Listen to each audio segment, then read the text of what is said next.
అనకాపల్లి జిల్లా ఎన్టీఆర్ ఏరియా ఆసుపత్రిలో సిఎస్ఆర్ నిధులతో నూతన భవనాలకు ఎంపీ సీఎం రమేష్ శంకుస్థాపన చేశారు. అనంతరం పల్స్ పోలియో కార్యక్రమాన్ని ప్రారంభించి పిల్లలకు పోలియో చుక్కలు వేశారు. సిఎస్ఆర్ నిధుల్లో ఎక్కువ శాతం జిల్లా అభివృద్ధికి కేటాయించేలా చూస్తామని తెలిపారు. హాస్పిటల్ అనకాపల్లి దాంట్లో భాగంగా ఆల్రెడీ పెద్దలందరూ విచ్చేసి ఈ కార్యక్రమాన్ని సక్సెస్ఫుల్గా, అంటే in the sense foundation stone అని మనం ఇవాళ వేసుకుందామని ప్లాన్ చేసాం. దాని ప్రకారం ఇవాళ కార్యక్రమం జరిగింది. అదేవిధంగా ఆర్హెచ్ఏ మ్యాగ్నసిటా తరపు నుంచి ఈ ఇనిషియేటివ్ కింద 1.4 కోట్లు డబ్బులు అనేది మంజూరు చేయడం జరిగింది. దీంట్లో ముఖ్యంగా మనం 3 విభాగాల్లో మనం దీన్ని స్పెండ్ చేయబోతున్నాం. ఒకటి వచ్చేటప్పటికి waiting room and baby feeding room అనేది ఒకటి. రెండోది వచ్చేటప్పటికి డీ అడిక్షన్ రూమ్స్.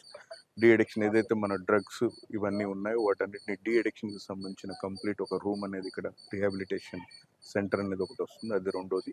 మూడోది వచ్చేటప్పటికి మార్చురీ. ఇప్పుడున్న మార్చురీని కంప్లీట్గా కొత్తదానికి కన్స్ట్రక్ట్ చేయడానికి మేము మూడోదాన్ని నేను చేసాం అనమాట. ఈ మూడింటిని కలిపి ఆల్మోస్ట్ 1.4 crore అనేది కంపెనీ ఆర్హెచ్ఐ మ్యాగ్నసిటా సిఎస్ఆర్ నిధుల కింద మంజూరు చేయడం జరిగింది. దీంట్లో మరీ ముఖ్యంగా ఏంటంటే సీఎం రమేష్ గారు ఢిల్లీలో గురుగాంలో ఉన్నటువంటి హెడ్ ఆఫీస్ తోటి కోఆర్డినేట్ చేసి వాళ్ళని దీని గురించి రిక్వెస్ట్ చేసి ఆ ఫండ్స్ అనేది రిలీజ్ చేసేటట్టు చేశారనమాట. దాంట్లో తను ముందున్నారు. సో తనకి మా ధన్యవాదాలు తెలియజేయాల్సిన అవసరం ఉంది.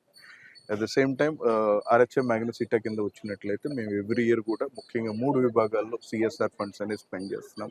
ఒకటి వచ్చేటప్పటికి ఎడ్యుకేషన్, రెండోది వచ్చేటప్పటికి హెల్త్ విభాగం, మూడోది వచ్చేటప్పటికి బేసిక్ ఇన్ఫ్రా, విలేజెస్ కావచ్చు, టౌన్స్ కావచ్చు, ఎక్కడైనా బేసిక్ ఇన్ఫ్రా ఫెసిలిటీస్ అనేది ప్రొవైడ్ చేయడంలో మేము ముందున్నాం అనమాట. అయితే ఈ సంవత్సరం ముఖ్యంగా మేనేజ్మెంట్ నుంచి వచ్చిన ఒక డైరెక్టివ్ ఏంటంటే ఎక్కువ మనం స్పెండింగ్ అనేది ఎడ్యుకేషన్ అదేవిధంగా ఇన్ఫ్రాలో చేసాము.